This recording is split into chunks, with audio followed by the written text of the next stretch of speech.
அனைவருக்கும் வணக்கம். அம்மாவும் அப்பாவும் என்னை 10 மாதம் தவம் இருந்து தன் வயிற்றில் சுமந்து கருவறையில் நன்றாக தினமும் பாதுகாத்து என்னை வரமாய் பெற்றவர் அம்மா. என்னை தரமாய் வளர்த்தவர் அப்பா.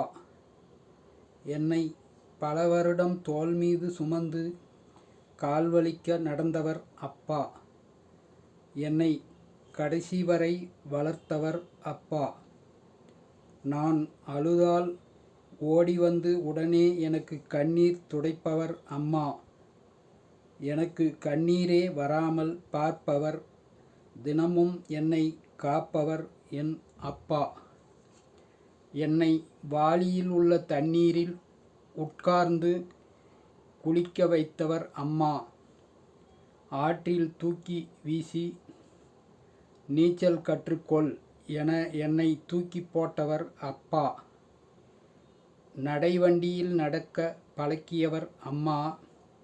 2 சக்கரம் 4 சக்கரமும் வாகனங்கள் ஓட்ட பழக்கியது அப்பா. எனக்கு வீட்டிற்குள் காவலாய் என் அம்மா.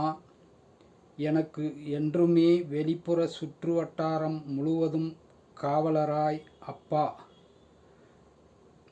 நான் முன்னேற வேண்டும் என ஒவ்வொரு நாளும் நினைத்தது அம்மா. என் வாழ்க்கையின்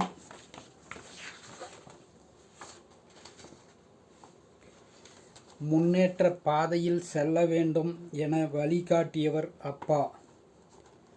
எனக்கு நல்லதொரு மனைவியை பார்த்து இவள்தான் சரி என தேர்ந்தெடுத்தவர் அம்மா. புது வீட்டு மனையை தேர்ந்தெடுத்தது, புதிய வீடும் கட்டி கொடுத்தது என் அன்பு அப்பா. மனைவி எப்படியெல்லாம் இருக்க வேண்டும் என்று அறிவுரை எனக்கு தெளிவுபடுத்தி சொன்னவர் அம்மா. மனைவி எப்படியெல்லாம் இருக்கக்கூடாது என தெரியப்படுத்தியது அப்பா. இருவரும் தனியே குடித்தனம் செல்லலாம், பரவாயில்லை என்று சொன்னவர் அம்மா.